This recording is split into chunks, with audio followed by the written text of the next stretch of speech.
Hello guys, आज का जो सेशन हमारा रहेगा वो हम लोग आज पढ़ेंगे स्विच केस के अंदर।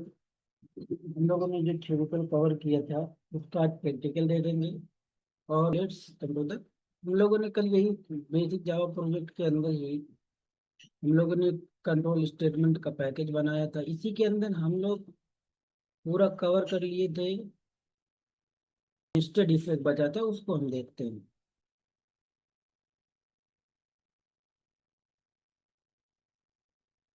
हम लोग यहाँ पे सिंपल नेम की एक क्लास बनाते हैं, सिंपल नेस्टेड।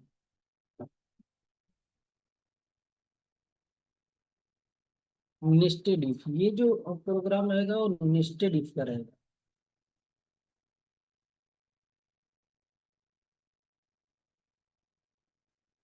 नेस्टेड इफ में हम लोगों ने क्या देखा था कि एक ब्लॉक के अंदर एक ब्लॉक होता है। उसके अगर पहली कंडीशन ट्रू होगी देन उसके अंदर की भी कंडीशन को चेक करेगा। अगर दूसरी कंडीशन ट्रू हुई देन ये ट्रू रिटर्न करेगा। कैसे? जैसे हम लोग यहाँ पे ले लेते हैं int A equal to int pin equal to 1 2। एक पिन लिए 1 2 3, ये पिन हमारा समझो एक एटीएम का हमारा पिन है। वो पिन लिए पिन मैच। जो हमारा पहले तो जब हमने बैंक के अंदर जब हम जाके अपना एटीएम बनवाया जहाँ पे, तो वहाँ पे हमने उस हमें जो ये पिन मिला था ना, ये पिन उसने सेव किया होगा वहाँ। तो ये जब हम एटीएम के अंदर पिन डालते हैं तो जो हमें पिन, यही पिन हमारा पहले से सेव होता है। जब मैच होता है देन हमको एक्सेस देता है कि हाँ ये वैलिड यूजर है। तो यहाँ पे हम पहले से सेव हुआ पिन, सेव पिन यहाँ पे डाल देते हैं। सेव पिन, ये पिन जो सेव होगा। फिर उसके बाद हम लोग यहाँ पे लेते हैं ओटीपी। ओटीपी ऐसा समझ लें कि अगर हमारा पिन वैलिड है तो एक ओटीपी हमारे फोन पे आए। तभी अगर ओटीपी आई, ओटीपी आने के बाद ये वेरीफाई हो जाएगा कि ये वैलिड यूजर है, देन तुम ट्रांजेक्शन कर सकते हो। तो ओटीपी हम ले लेते हैं 1 2 3 4। ये ओटीपी है जो अभी आएगी। और इसी ओटीपी को हम लोग मैच कराएंगे। मैच ओटीपी, ये ओटीपी जो है मैच होगी। अब यहाँ पे हम कंडीशन लगाएंगे क्या? इफ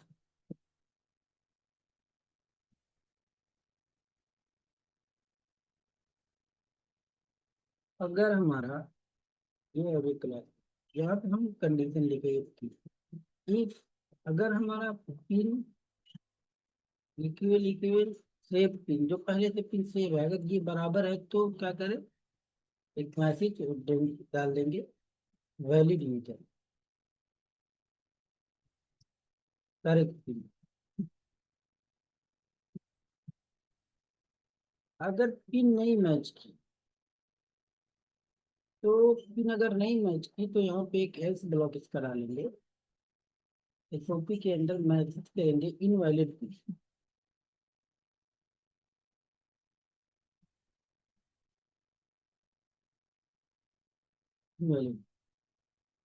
अब इस एल्स के पहले, इस एल्स ये इस इफ का हो गया। अब इस इफ के अंदर एक इफ और लगाएंगे। लाइन नंबर 12 को एक इफ और लगाते हैं हम लोग।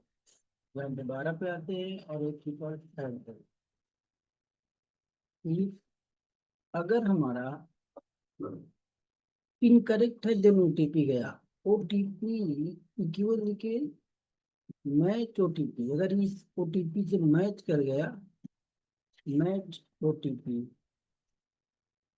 जो ओटीपी पहले से ये ओटीपी जो इसमें जो जनरेट हुई है, एक ओटीपी, ये पहले वही ओटीपी सेम है।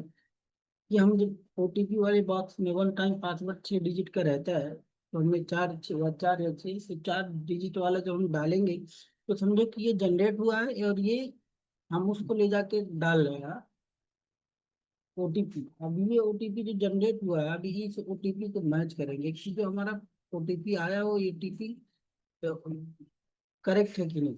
अगर करेक्ट हो, ओटीपी मैच हो गया, तो हम क्या करेंगे?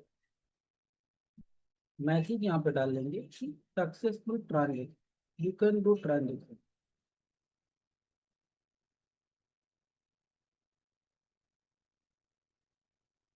ये ट्रांजेक्शन कर सकते हो। अगर इनवैलिड ओटीपी था तो यहाँ पे मैसेज डाल दो, इनवैलिड ओटीपी। ये हमारा नेक्स्ट डिफ होता है कि अगर पहली कंडीशन चुनी तो उसके अंदर भी आगे कंडीशन चेक करें। जैसे हमने इससे पहले थ्योरिकल में हमने पूरा देखा था कि अगर वो कोई पर्सन है, अगर इंडियन है तो पहले उसका प्रूफ हो कि इंडियन है।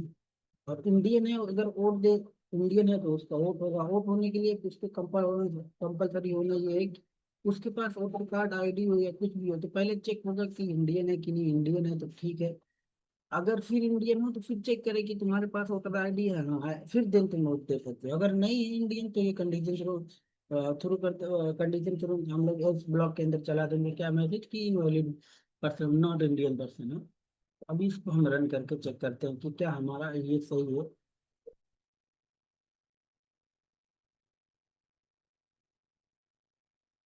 करेक्ट पिन, पिन भी करेक्ट है। You can do transaction, transaction भी हम कर सकते हैं सक्सेसफुली। और अगर हम लोग यहाँ पे दो कर दें और उसके बाद यहाँ पे मैसेज रन करें तो हमको पिन करें, इनवैलिड पिन दिखा है हाँ। ऐसे ही ये पहली कंडीशन फॉल्स होगी देन इस वाले इस ब्लॉक के अंदर आ जाएगा। और अगर पहली कंडीशन ट्रू होगी और दूसरी कंडीशन फॉल्स होगी तब देखते हैं कहाँ जाता है। पहली कंडीशन ट्रू कर देते हैं, पहली कंडीशन इनवैलिड पिन। अभी ये दो कर दे, तीन कर दे, दो तीन कर देते हैं यहाँ से, ओटीपी में एक हटा देते हैं। अब इसको रन करते हैं हम लोग तो देखेंगे तो इनवैलिड ओटीपी दिखा है। इनवैलिड ओटीपी आया, मतलब पिन तो करेक्ट है लेकिन ओटीपी क्या है, इनवैलिड है। तो ये, या टाइम एक्सपायर डाल सकते हैं मैसेज कि ओटीपी का टाइम एक्सपायर हो गया। तो ये था नेस्टेड इफ, इसके अंदर ही हुआ। अब आता है नेक्स्ट जो प्रोग्राम हम देखेंगे, स्विच केस का देखेंगे। और स्विच केस को डीप डाइव पढ़ेंगे एकदम।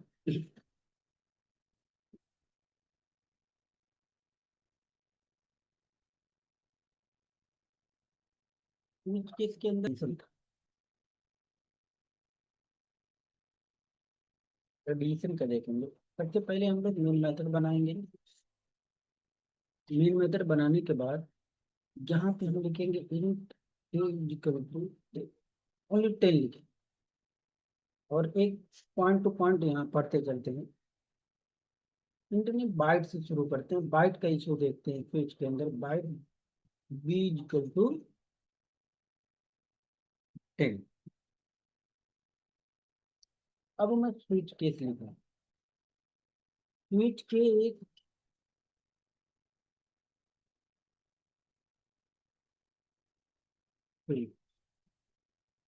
स्विच लिखा। तो ये मैं इसका वो बनाया ब्लॉक, स्विच का ब्लॉक जो पैरेंथेसिस दिया। अब इसके अंदर हम लोग सबसे पहला पॉइंट ये होगा कि हम बी डालेंगे। बी ने क्या किया, एक इंटीजर होल्ड करके रखा है। लेकिन हम इस स्विच केस के अंदर अगर हम बी डालते हैं और फिर उसके बाद यहाँ पे केस वन करते हैं और तो फिर चलाते हैं, यहाँ पे ब्रेक कर देते हैं।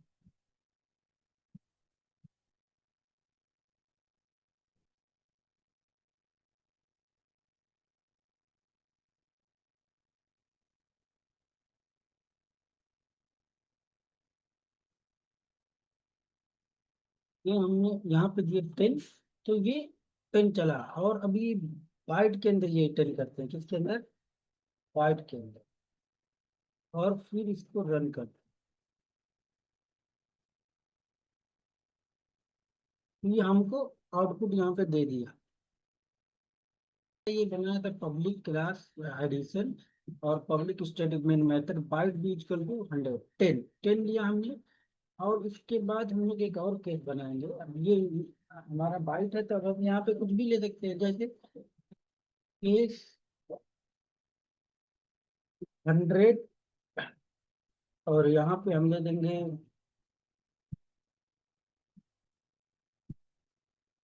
हेलो। और यहाँ पे ब्रेक लगाएंगे और फिर हम लोग यहाँ पे लिख देंगे केस 200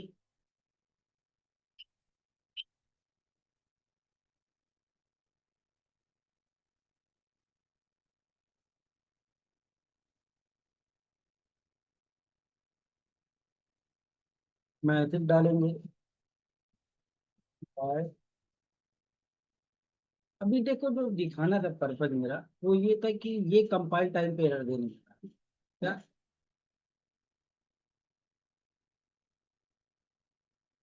ये जो डेटा था अभी ना ये बाइट के अंदर था। और बाइट की रेंज जो होती है वो होती है 127 से लेके प्लस 127 से लेके माइनस 128 तक इसकी रेंज होती है। तो हम बाइट को स्विच के अंदर ले सकते हैं। हम स्विच एक्सप्रेशन के अंदर बाइट लेंगे कितना तक उसकी रेंज के हिसाब का केस लेंगे। अगर एक एक भी केस उसकी रेंज के हिसाब से ज्यादा हुआ जैसे 100 प्लस में 127 तक का ही सपोर्ट करता है तो देखो 127 पे लाइन नंबर 17 पे कोई भी नहीं इशू है। लेकिन जैसे ही हम इसको 128 करेंगे ये हमको एरर देने लगेगा। और इसी को माइनस में करेंगे तो ले लेगा। इसी चीज को माइनस में किए ले लिया क्योंकि माइनस में इसकी रेंज इतना है लेकिन प्लस में 128 नहीं है। हमें कंपाइल टाइम पे एरर दे दिया कि mismatch cannot convert from int to byte. मतलब ये इनको बाइट में डायरेक्ट ऐसा नहीं इसको हमको टाइप कास्ट करना पड़ेगा। जैसे देखो बाइट में इसको टाइप कास्ट करना पड़ा इसकी रेंज ही ये बाय डिफॉल्ट जो डेटा ले रहा है इंटीजर ले रहा है। अब इंट ले रहा है तो इसको हम इंक्लूड केस के साथ इसमें हम केस चेक कर रहे हैं। लेकिन जैसे ही इसकी रेंज के थोड़ा भी ऊपर गए तो कह रहा है इसको बाइट में टाइप कास्ट करो क्योंकि अब ये नहीं ले सकता डायरेक्ट इतना। तो ये पॉइंट था कि हम बाइट के साथ ओनली बाइट की रेंज के हिसाब से केस ले सकते हैं उससे ज्यादा नहीं ले सकते हम। दूसरी चीज इस केस के अंदर हम डुप्लीकेट अलाउ नहीं होता। केस के अंदर हमने क्या देखा था डुप्लीकेट अलाउ नहीं होता। देखो लाइन नंबर 11 पे भी 10 था लाइन नंबर 17 पे भी हमने 10 ले लिया तो अभी क्या हुआ डुप्लीकेट केस हो गया तो एरर देने लगा कि डुप्लीकेट केस नॉट अलाउ। अभी रन करेंगे तो देखो एक हम लोग को एक्सेप्शन देगा। क्या दिया unresolved compilation problem duplicate case duplicate case. ये डुप्लीकेट केस नॉट अलाउ स्पीच केस के अंदर। दूसरी चीज अगर हम यहाँ पे कैरेक्टर में भी हम कुछ डाल देना जैसे ए डाल दें कैर के अंदर हमने ए डाला तो अभी ये होता है कि भाई तुम बाइट में लिए थे और कैरेक्टर में तुम ले रहे हो हालांकि एक्सप्रेशन में तुमने आके देखा बाइट है और तुम यहाँ पे कैरेक्टर में ले रहे हो तो अलाउ कैसे कर रहा है।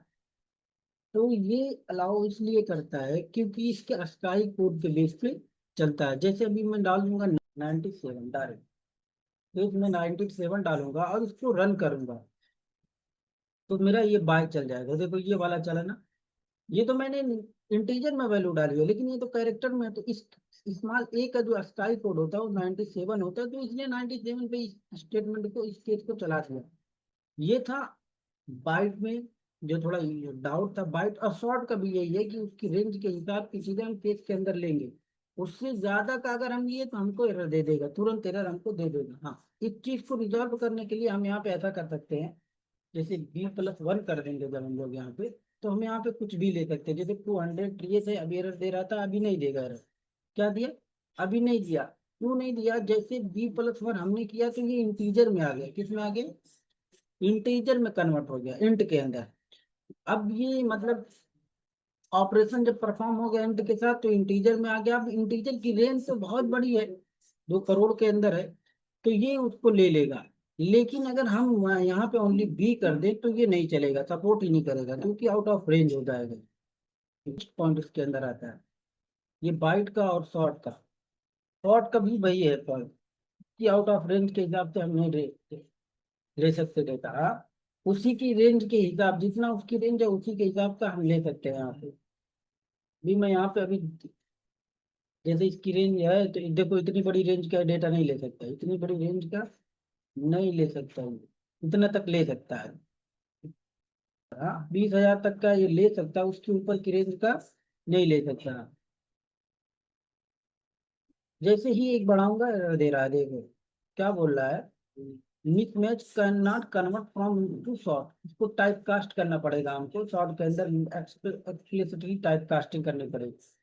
अगर यही यहाँ पे भी मैं 1 कर दूंगा तो फिर मैं कुछ भी ले सकता हूँ यहाँ पे 20,000 से ज्यादा ले सकता हूँ। कितना ले सकता हूँ 20,000 से ज्यादा ले सकता हूँ मिनट की रेंज का। हम्म, तो ये बाइट और शॉर्ट का था। अभी इंट पे आते हैं A = 10 int B is equal to, B पहले से हमने दिया हुआ है, ये भी इंट में कर देते हैं शॉर्ट से हटा करके। अभी मैं केस, देखो हमने पहले से यहाँ पे इनिशियलाइज किया हुआ है, int B is equal to 97, int A is equal to 10। अब मैं यहाँ पे ओनली बी डाला हूँ, और यहाँ पे केस में आके अगर मैं यहाँ पे भी मैं केस में बी कर दूं केस में, और फिर इस केस में आके मैं ए कर दूं, तो देखो एरर देने लगा। क्या देने लगा? एरर देने लगा। इसको हटा दूं तो चलेगा बी वाला, 10 कर दूं चल रहा है बी वाला। इसको 10 किया 20, देखो अभी, हाँ अभी देखो ये भी क्या, case expression must be constant expression, मतलब कि जो ये केस एक्सप्रेशन है ये कांस्टेंट एक्सप्रेशन होना चाहिए। यूज किया यहाँ पे, तो ए यहाँ पे नहीं यूज कर सकते हैं। देखो ए यहाँ पे नहीं यूज कर सकते, बी अगर हमने डाला हुआ है।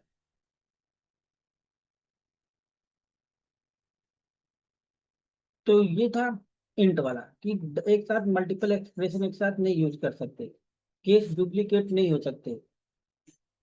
ऐसे ही हम यहाँ पे आते हैं, जैसे स्विच केस के अंदर इतनी चीजें सपोर्ट नहीं करती।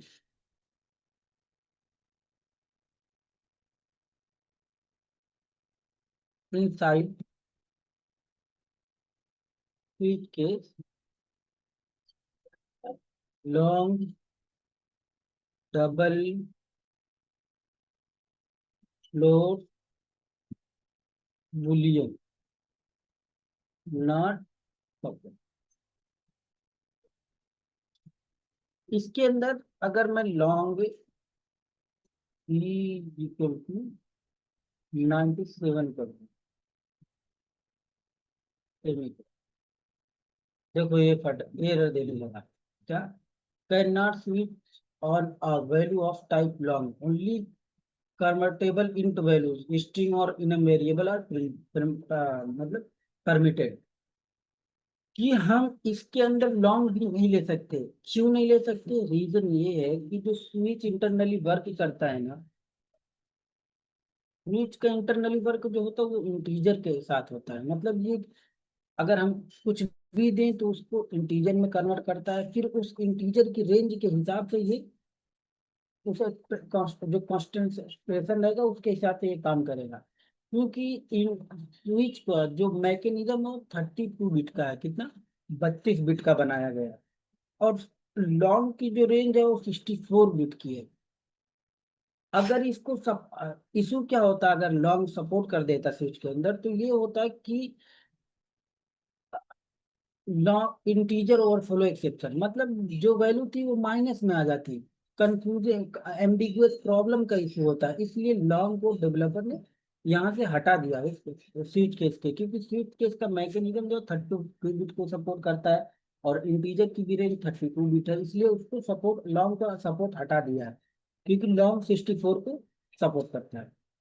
सेम एज अ फ्लोट,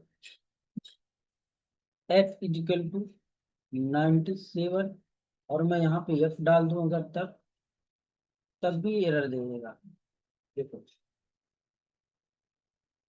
ये क्या कह रहा है, ये इसका देखते हैं ये क्या बोल रहा है।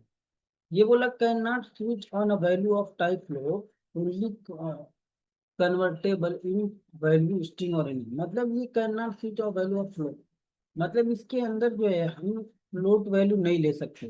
क्यों नहीं ले सकते? ये इशू होता है इसके अंदर। अगर हमने फ्लोट के अंदर दो नंबर लिया, जैसे 0.1 या प्लस 0.2 है, हमने फ्लोट में लिए वैल्यू। अभी क्या होगा अगर मैं इसका आउटपुट देखूं मैथमेटिकल, तो कितना आना चाहिए? 0.3, ये इसका आउटपुट होना चाहिए। और अगर मैं इसी को प्रिंट करा दूं, इसी को प्रिंट कराऊं, इसको लॉन्ग को हटा के इंट कर देते हैं जो सोच में है। अगर मैं इसी को प्रिंट कराऊं इसे के अंदर, तो देखते हैं आउटपुट क्या होगा।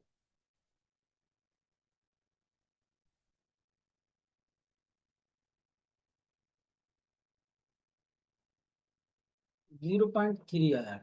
लेकिन कभी कभी क्या होता है, जब इसके साथ हम कोई ऑपरेशन परफॉर्म करते हैं, तो ये जो होता है ना 0.3 ही दे रहा है, के ऐसे बहुत सारे आ जाएंगे आउटपुट, अलग अलग आउटपुट आ जा रहे हैं, तो क्या होता है ना, पॉइंट के बाद की वैल्यू चेंज होती रहती है। तो इसमें इशू क्या होता है कि स्विच केस जो होता है वो कंपेयर करता है, केस को कंपेयर करता है। यहाँ पे एक्सप्रेशन देखता है, फिर उसके बाद जब वो कंपेयर करेगा तो ये इशू इसमें ये आएगा कि मिसमैच हो जाएगा, मतलब कंपैरिजन फेल हो जाएगा। तो इसलिए इसके अंदर से सपोर्ट को, फ्लोट को, फ्लोट का सपोर्ट हटा दिया। ऐसे ही एज अ डबल, डबल का भी 64 बिट का है। और दूसरी चीज ये पॉइंट के बाद का इशू, ये डबल के अंदर था। बुलियन भी सपोर्ट नहीं करता है। बुलियन सपोर्ट इसलिए नहीं करता क्योंकि स्विच जो चलता है ना वो एक्सप्रेशन बेस पे चलता है, ना कि कंडीशन के बेस पे चलता है। एक्सप्रेशन देखता है, मतलब स्विच केस के अंदर ये एक बनाता है स्विच टेबल, स्विच टेबल या लॉकअप टेबल।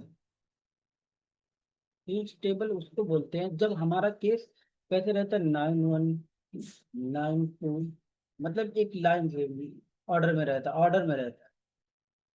इसको स्विच टेबल में, या लॉकअप टेबल का मतलब टेबल 95 हो गया, फिर उसके बाद कहीं ऐसा, मतलब अनऑर्डर में, ऑर्डर में ना रहे, 0-10 हो गया, ऐसा इसको लॉकअप टेबल।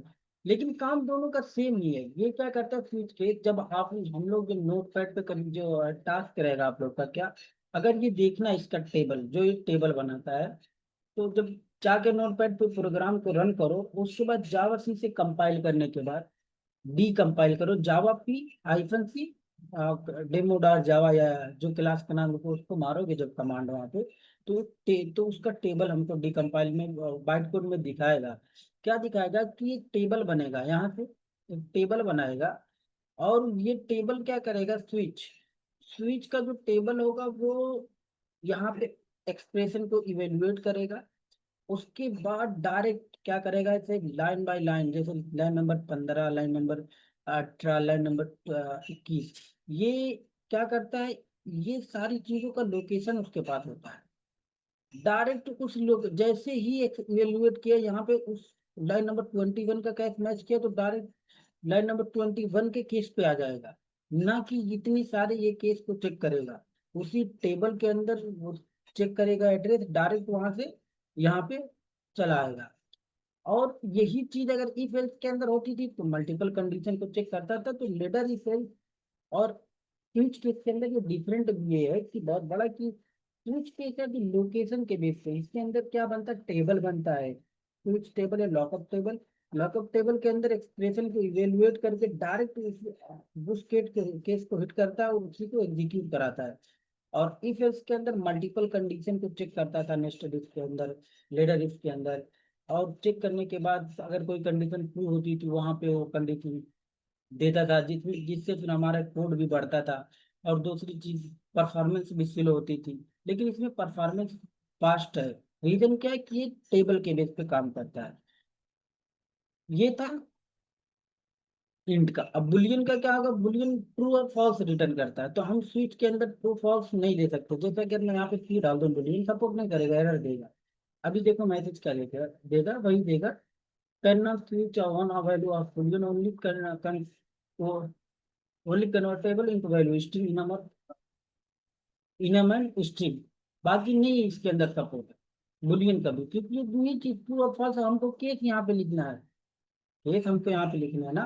तो ये कंडीशन के बेस पे चलेगा, जैसे इफ एल्स, ये इसके अंदर ये यूज होता है बुलियन। और इफ एल्स के अंदर जैसे हम यहाँ पे डायरेक्ट एक्सप्रेशन, मतलब डायरेक्ट हम 97 यहाँ पे डाल दे रहे हैं। अगर यही चीज इसके अंदर करें तो इफ नहीं सपोर्ट करेगा, इफ ओनली बुलियन को सपोर्ट करता है। लेकिन स्विच केस ओनली एक्सप्रेशन, जैसे इंट की वैल्यू हो गई, लॉन्ग की, सॉरी, बाइट की हो गई, शॉर्ट की हो गई, कैर की हो गई, तो उसको सपोर्ट करेगा। कैर हम यहाँ पे डालेंगे, कैर को भी सपोर्ट करेगा। तो सेमीकोलन, और यहाँ पे हम सी डाल दें, देखो सपोर्ट कर रहा है। अब ये माइंड में आया होगा कि ये तो इंट में सब ये और तुमने वैल्यू कैर में डाली है। हाँ, तो इन 97 करके डालेंगे जब, तो हमें ए समझेगा, इन 97 को ए समझेगा। 91 पे कोई स्काई कोड के बेस पे कोई होगा कैरेक्टर 91 का, उसको समझेगा। 200 को समझेगा, कुछ इसका स्काई कोड होगा उसके बेस पे देगा, ये ले लेगा ये था कैर का। अभी अभी जो और एक पॉइंट आता है वो आता है स्ट्रिंग का। स्ट्रिंग का भी सपोर्ट करता है। स्ट्रिंग है इक्वल टू हेलो। अभी आएगा क्वेश्चन कि भाई स्ट्रिंग तो एक नॉन प्रिमिटिव डेटा टाइप है और उसकी रेंज भी तो नहीं फिक्स है, कितनी भी बड़ी रेंज का डेटा हम इसके अंदर ले सकते हैं। तो फिर जब लॉन्ग तो 64 ही बिट का था, स्ट्रिंग तो की कोई लिमिट ही नहीं है कितना ले सकते हैं। तो लॉन्ग का क्यों नहीं सपोर्ट कर रहा है और स्ट्रिंग का क्यों सपोर्ट कर रहा है? स्ट्रिंग हम लोगों ने थ्योरेटिकल में पढ़ा था जब 1.7 के अंदर ये आया इसके अंदर। तो इसका सपोर्ट इसलिए करता है कि इसको भी स्विच केस इंटरनली इसको कंपाइलर है इंटीजर में कन्वर्ट करता है। कैसे? इस स्ट्रिंग का हैश कोड निकालेगा, हैश कोड निकालेगा तो वो इंट में रिटर्न करेगा। उस हैश कोड के बेस पे इसको चेक करेगा, हैश कोड के बेस पे एक्सप्रेशन को इवेल्युएट करेगा। और ये केस जो मैच होगा वो इक्वल्स मेथड के थ्रू मैच करता है। मतलब स्विच केस के अंदर भी इक्वल्स मेथड और हैश कोड मेथड काम करते हैं। इक्वल्स मेथड केस को यहाँ पे मैच कराता है, हैश कोड मेथड एक्सप्रेशन को इवेल्युएट कराता है। ये चीज होती है इक्वेशन में और हैश कोड मेथड में। फिर इनम भी सपोर्ट करता है। इसके इनम एक क्लास है, क्लास के अंदर भी हम लोग ले सकते हैं इनम का सब। इनम भी डायरेक्ट इंटरनली क्या करता है, वो भी इनम को भी एक रेंज दे देता है, उस रेंज के हिसाब से इन टाइप के हिसाब से ही उस पे ऑपरेशन परफॉर्म कराता है। तो ये था हमारा स्विच केस का डीप डाइव। कैसे स्विच केस के अंदर क्या क्या नहीं सपोर्ट करता है, क्या क्या सपोर्ट करता है, और इंटरनली कैसा टेबल बनाता है, कैसे वर्क करता है। तो अब नेक्स्ट सेशन में हम लोग पढ़ लेंगे, प्रोग्रामिंग देख लेंगे लूपिंग स्टेटमेंट की।